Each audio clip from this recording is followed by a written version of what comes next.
Today we'll be talking about the Japanese attack on the American naval base at Pearl Harbor. So we're actually going to hit the rewind button here, and we're going to go to December 6th, 1941. So at this point, this map shows the Japanese Empire. And this says 42. This is basically before the Americans started their long advance across the Pacific. So as you can see, everything in red is owned by the Japanese at this point in time. So as you can see, they've captured Manchuria, which is the Chinese region just just north of Korea. They've captured Korea. They've captured the eastern civilized areas of China. They've got almost all of Southeast Asia with Burma, Ceylon, and Vietnam, Malaya, the Dutch East Indies, the Philippines, New Guinea. So the question here is for the Japanese. Do they go south and try an invasion on Australia? Or do they go east and attack the Americans? And this is something that was really put up to debate for the Japanese, and as we learn, they will eventually attack the United States Naval Base at Pearl Harbor.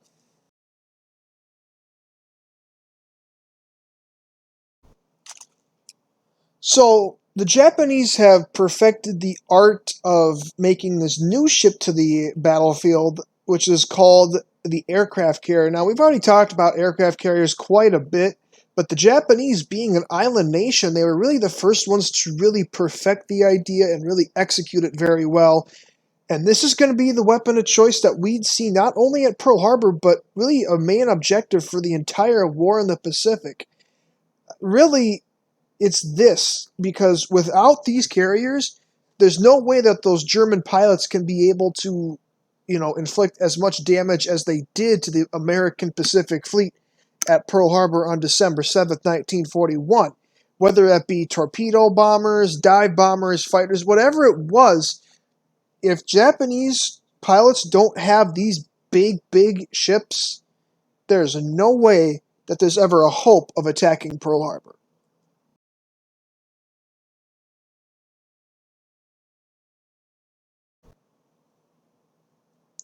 We get to the attack. So we've already gone over Japan's plan. We've gone over how they're going to execute it with their aircraft carriers. So let's take a look at their target. So Pearl Harbor is obviously in Hawaii. It houses the American Pacific Naval Fleet, and it actually still is in use today. And as these torpedo bombers come down and drop their torpedoes, as the dive bombers dive, keep in mind that December 7th is a Sunday in 1941. So everyone's wondering why there's aircraft in the air, because usually everyone's off on a Sunday. And these people, these soldiers and even the citizens of Pearl Harbor are very confused. They're thinking, hey, there might be a practice drill, there might be something. Well, because they had no idea that the Japanese had ever thought about attacking them, and here they are. So let's take a look at the legend in the left corner. So any ship in red was sunk, any yellow ship was damaged, and the blue ships are other ships that were destroyers, so smaller ships. But here's the thing, is if you look, they're targeting the bigger battleships. So the USS Arizona, which we'll talk about in a couple seconds, that was sunk. That's famous. The West Virginia battleship, the Oklahoma battleship, the California battleship was sunk. Now, they were not all completely destroyed. And even like the light cruiser Detroit up there on the northwest side, here's the thing is, Pearl Harbor, if you've ever been to like the Louisiana Bayou or in like the Florida mangrove area, it's still ocean water, but the only thing is it's not that deep. It's only about, compared to like the rest of the ocean or even a lake, it's around only, I want to say anywhere between 10 to 25 feet. So really it's not that deep. So these big battleships when they're heavily damaged and they start to sink, the bottom of the ship hits the seafloor or the floor of the harbor. So, I mean, that's when the USS California, for instance, actually fought in the Battle of Leyte Gulf in 1944, a full 3 years after the events of Pearl Harbor. And if you look, it says it sunk. Well, it was sunk, but they were able to lift, drain the water, and repair the California to continue fighting. Now, the problem with Pearl Harbor's plan is there's only one way in and one way out for ships. So there's no way that these ships could evade. I mean, these ships' engines weren't even started. It was an ugly, ugly sight on this island. So in total, the Japanese sunk 7 ships, and they damaged many, many more, including the battleships Nevada, Tennessee, and Maryland, and Pennsylvania. So here's the image, the famous image of the USS Arizona, and this really showcases two things, or multiple things. First, you can see the damage that the Japanese fleet can have on the Americans. So if you're actually wondering, this is one big battleship. So half the battleship is smoking black. The other half on the right is relatively undamaged. But here's the thing is, as you can see, it's tilted, it's sinking. Now here's the second point. Pearl Harbor, as I was saying, is only about... It's shallow enough to where a ship can't fully sink. So at this point, the bow of the Arizona is actually touching the water, touching the seafloor. Excuse me. So the ship is basically standing up, on the seafloor right now, and that's why it's not sunk.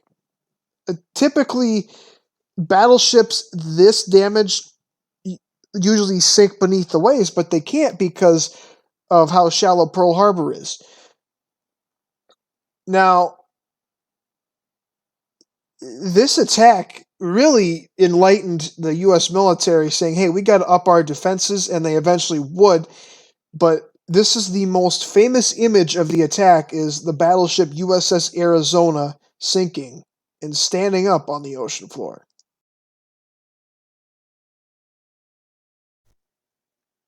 We'll transition here to the current day at Pearl Harbor. So as I said, the depth at Pearl Harbor isn't that big. So right now, the Arizona, its hull, the bottom of its hull actually sits on the bottom of the harbor, and they've kind of make it stand up straight now, but you can make out everything. I mean, yeah, everything is rusted, and wildlife, under the water has done what it's done, but you can still make out. You can still see the big guns. You can still see the turrets. You can still see parts of the bridge, and you can see the rotors on the engines. You can see all of that stuff. And actually, interesting fact. I mean, you have to take a boat out to see this monument to stand over it. Now, if you served on the USS Arizona and you survive the attack, when you pass on, you can choose, in your will, you can choose to be cremated and have your ashes poured over the USS Arizona to be with their shipmates.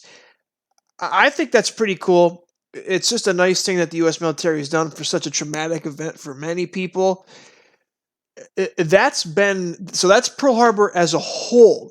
And that's as far as we'll get today. Later on, we'll talk about the impacts immediately after Pearl Harbor. So remember, we have Japan before Pearl Harbor and their decision to attack the United States. We have then the aircraft carriers that were able to carry out the attack. We have the map of Pearl Harbor, and then we have the USS Arizona. Now we have the memorial of the USS Arizona. And that's all we got for today. Have a great day.